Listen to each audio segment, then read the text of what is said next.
mics are really cool with a red thing on the end. Clown nose. It is. Like I feel like I've got to be funny now. Okay, where's I think that's effortless, probably. Oh, bless you. Okay. Okay. Thank I'm going you. to talk about you, Sam, so I'd like you to be These are- outside. And this is your security detail over there, I suppose, because... Yeah, these are my bouncers. She doesn't look that strong, but I tell you, if you wrong me, Natasha will Enjoy. corrupt. I usually show at these things late in the day. I don't know Yeah. why. And I'm Adam. Adam, I'm Dolly. Lovely to meet you. Cheers. Same here. And it's so you go there and the food looks like it's a decimated.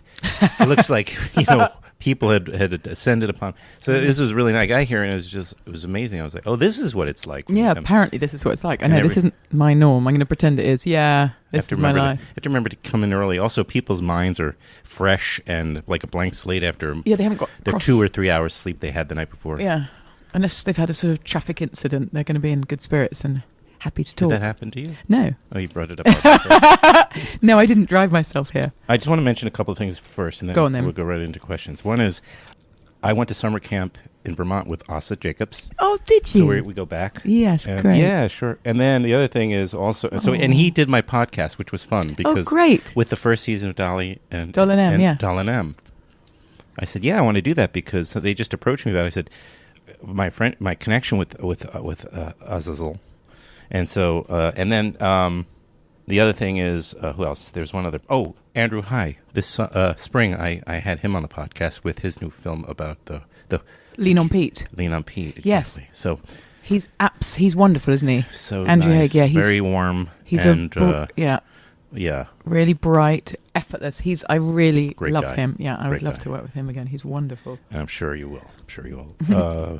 I'll Well, tell him you said that and make sure it happens. I'll be like, well, Adam's told me we're definitely working but together. but not Oz. You don't want to work I with him. definitely want to work with us. Oh Is my there going to be a God. season 3? Is it Oh, I wish. I know, just- yeah. At Choose, it's all the moment, there isn't necessarily going Right. to be a season 3. But Emily and I are writing something again, and I Well, would that's good. definitely. I mean, Doll and M was a serious collaboration of Azza, M, and I, Yeah. and Alessandra, who produced it all. Oh, I right, mean, of everybody course. was brilliant, but Azza, of course, I would want to work with. You were Azza the again. star of that show, and you were Emily. kind enough to give Emily Mortimer a Her supporting. first break. Yeah, Yeah. yeah.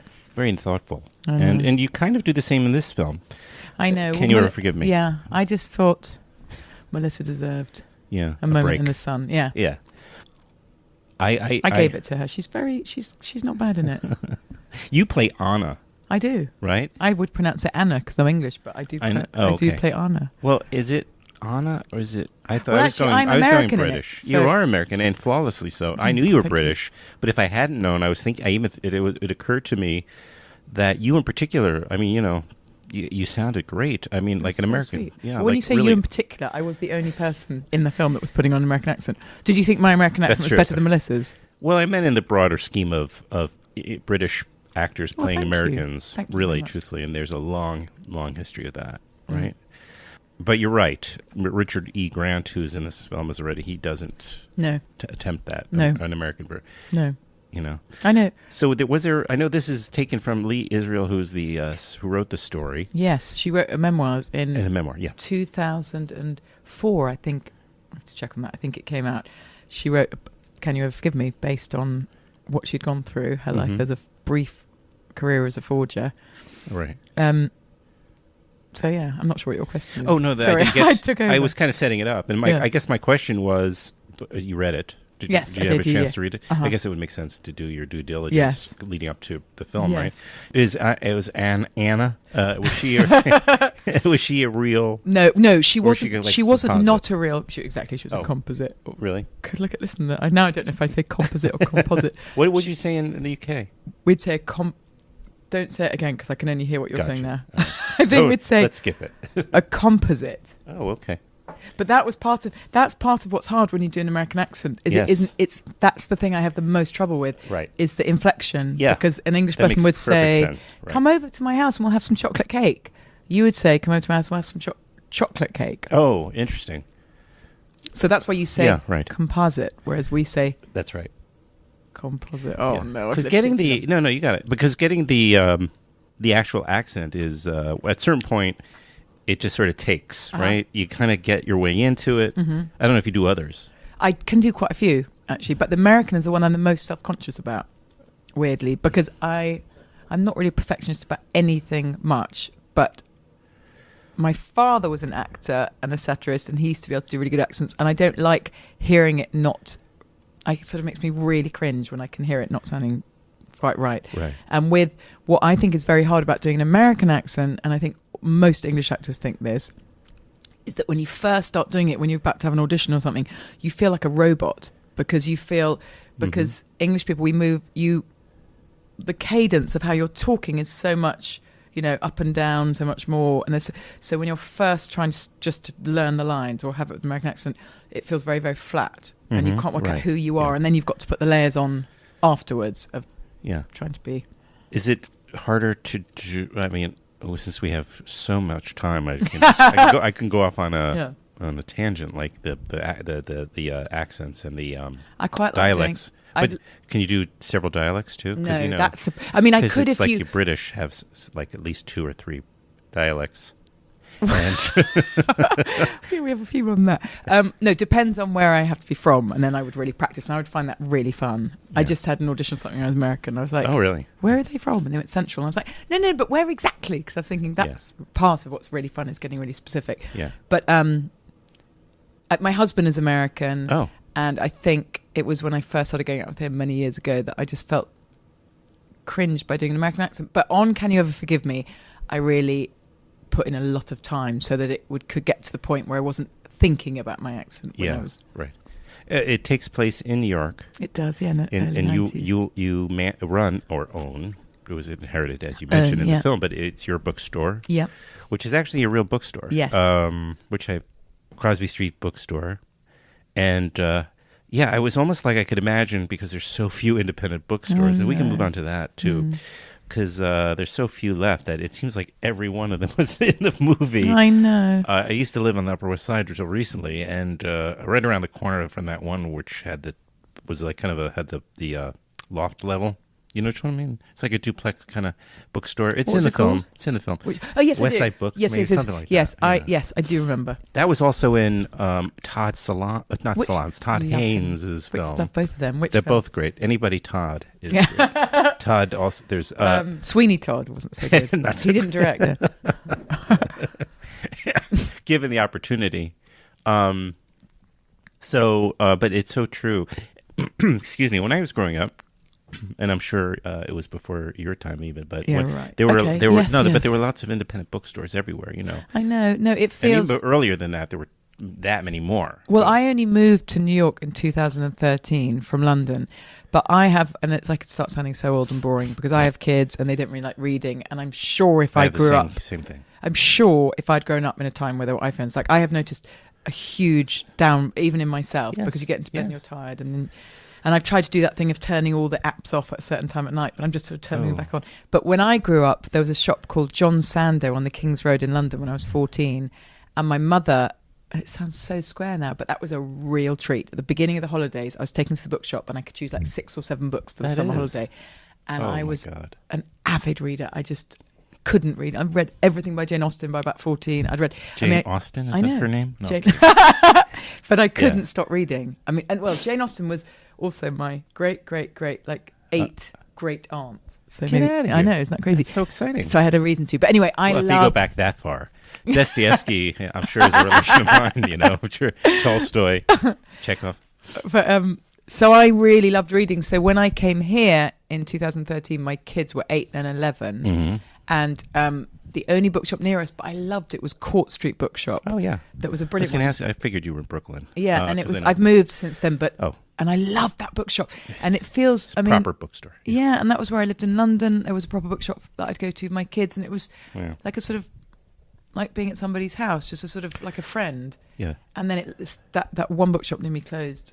See, the problem with New York now, we've gotten into a problem and into a corner because, the big box stores like Barnes and Noble and the Borders, and you remember those. They took over. They sprouted up in the 90s, or late 80s, early 90s, and then the real estate prices, because they weren't the only type of store that did that. There were a lot of bigger stores came in, And all the real estate then, the cost of real estate rise because all of a sudden their tenants were these huge corporations like those bookstore companies. So now but then they're going away. There's almost none of them left anymore. Well, even the Barnes and Noble. Yeah, there's maybe 2 or 3 in the city. There used to be like many more. Are they going away? That's so interesting. Yes, they've been closing. There's one in Union Square. There's one on Atlantic. And there's one on Atlantic Avenue. In Brooklyn, which has got it's got Starbucks Court as Street, part of it. Is that Court? Yes, it's you're on right. Court. It's on Court. You're right. And you're on Court. I took my kid there for but there's only a few of those now. So the problem though is now, if you want to open an independent bookstore, the time is right because you have that customer service, like Anna. I know. Maybe I will. That kind of professional. Now that my work is done, getting Melissa McCarthy a job, and I feel like maybe that is what I'll do. Well, it's a fantasy because you're around the books all the time, but you're also providing a level of service that yes, I can order a book I can order a copy. I know, and I feel bad. Will you ever forgive me? I know off the Amazon. I know. But can you ever forgive me? But you said it right, by the way. I could see the panic in your eye. But well, it's an easy one. It's an easy one to kind of scramble a little bit. Yeah. But anyway, I didn't expect to be. It was off the on Dolly and M that you got wrong. Not can you ever forgive me? Yeah. So just to remind you. I apologize to Asa because he's a good guy. He's a really good guy, and he came up with the title of Dolly and M because we couldn't figure it out. We couldn't decide what to call it. It's like naming your kids or something. Emily and I often have that of things that we've worked on together where you just think, what do you call it? And Asa sent, when we'd made the pilot and he edited it together and was like, I think this could be a television show. He sent the thing with it saying Dolly and M on it, just like it was for us to watch, But anyway. Yeah. Thrown you now because I just wanted to put that that independent bookstores can't afford the rents anymore. That's all I wanted to say. Anyway, it's true. Even though there's a place for them, people like them, but they just can't really exist anymore because they couldn't make their bottom line anymore. We could get really depressing if we wanted to. I mean, no, we don't need. Okay, we won't. But even in England, like it's not only it's that feeling of bookshops, libraries closing. Libraries? Yeah, absolutely. In my neighbourhood where I lived when I was leaving, that they did all the neighbourhood did everything they could. But you feel like. Yeah, a bookshop is the heart of the neighbourhood in my mind. Right. And I think it's really tragic. It's just breaking down the sense of community even further and further and further. That's right. That's right. It's eroding the social centres and the social networks of our cities. Especially when you're a bit older and like going to a bookshop is like this morning I'm going to go to my local bookshop and there you'll be helped by somebody nice like Anna and they'll talk to you and they'll talk about what you've been reading and you'll have a sort of interaction. That is not the same. Someone just bringing a package to your door, and also environmentally it's not very good, even though I've bought about 15 packets in the last week. I forgive you. I wish I had known I could have brought forged letters, though, from literary letters. Have you got lots of forged letters? To bookstores, because I never even knew that. Yeah. I've been working on those for a long time. Yeah. No, but I'm trying to also leak in it, or rather include some of the film's themes, yeah. Yeah, very subtly. I'm so glad I really knew very little about this particular film before watching it, because it's a rare occasion where they really just got the tone right. And right, didn't they? And it's about, even though it's kind of not, it's about loneliness and it's about alienation, I guess. Lee Israel has kind of cut herself off in many ways. Yeah, but it's also telling you, sorry I'm interrupting please you, do. While I can remember it, is the thing that I loved as well, is it's like, it's such a small story about somebody who is so interesting, but it's just reminding us that not everybody has to have such an enormous life or reach such sort of,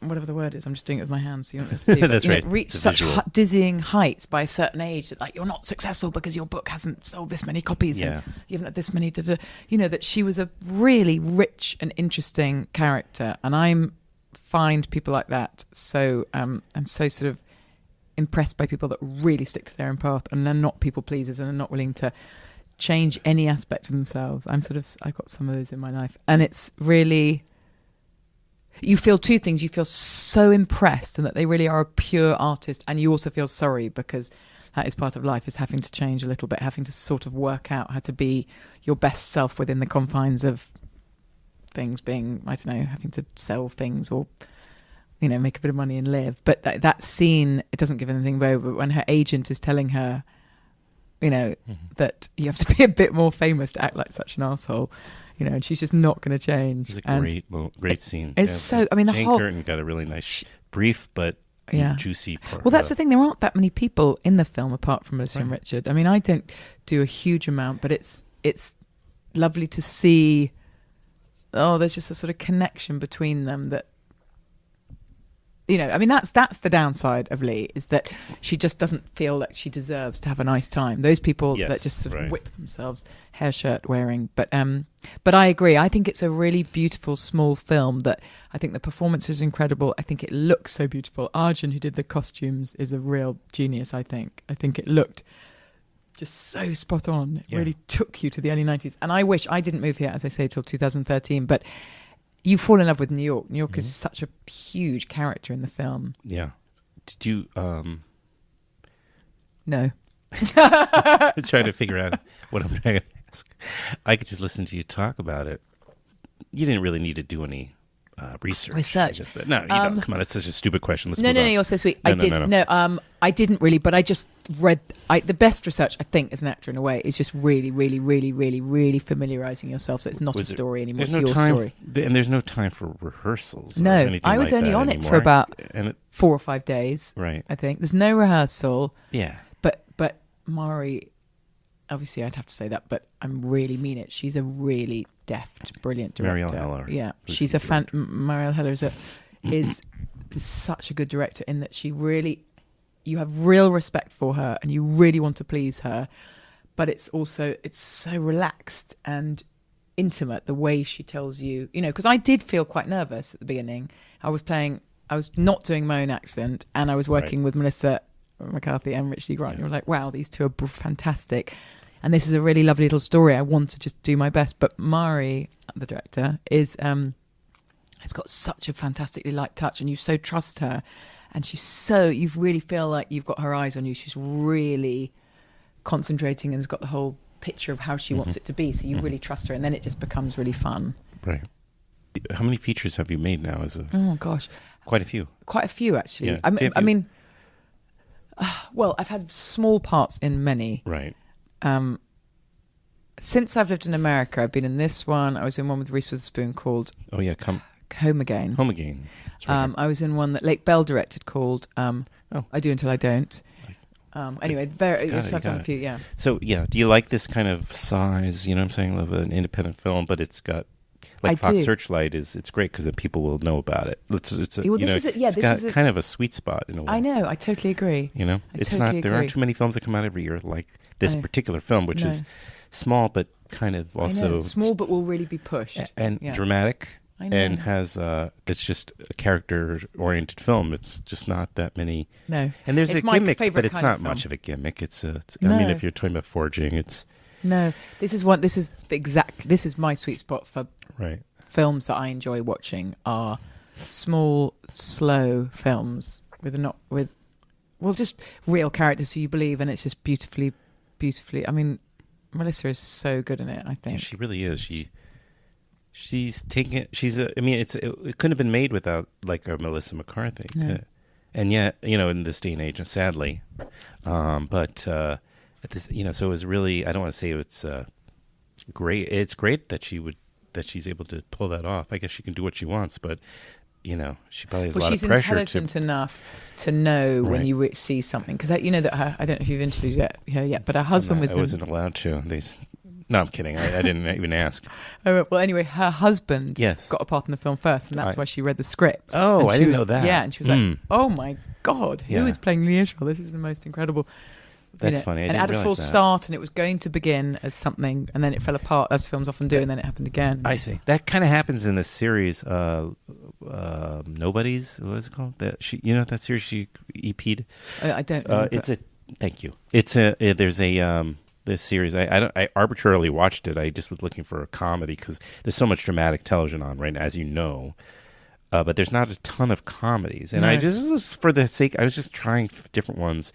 And I came across this one, and it's about these three producer/actors who live in Hollywood, and they're trying to develop something for themselves, but they end up creating the show, and then he gets the part. I shouldn't say he. Why not? Such a funny Oh, you should say the person's name. Yeah, Ben. Excuse me, Ben. Her husband. Oh, yeah, Ben Falcone. yeah. And then she, of course, comes on, and she's got this enormous ego. She plays she mocks her own. Oh yeah, hang on. I think I've seen a clip for this. It's really funny. Yeah, she's very funny. What's it called? Nobody. Nobody's, I think. Or, Nobody's. do you remember that TV? No. I can edit this part, so we don't all sound like. But speak for yourself. She's really funny. She's really funny, and he's very funny in that because they kind of play up their I've seen this thing, and that the idea that he gets work because of his attachment to her. But this is a case where he's saying it's the opposite. So it's we've been, But I think we're winding down here. But it was a pleasure to meet you. Really I had no idea how this would turn out because you never know. You don't ever know. I hope this goes smoothly. I think it's gone all right. Good. Me too. It was really nice meeting you. It was really nice to meet you. Pleasure. Thank you very much. Tell me one more time when you met Asda, because I'm telling that's so funny. It was at summer camp. Yeah, camp. It was named after. It's called. It's embarrassing. Camp Thoreau, after Henry David, and it was very much a bunch of hippie kids, and he's a few years younger, so he may have been a camper still, and I don't remember exactly, but I remember very clearly because he had a very distinct look. And so I was like, that's the same guy years later. And this is before your series. I met him. I got back together with him and met him through one of his earlier features that he directed. Anyway, thanks again. Thank you. Really nice to meet you. Cheers. Thank you. Say that into the mic, how nice it is to meet me. I love very, very... This is the best interview I've ever done. My God, Adam, thank you so much. Correct. That's the correct answer.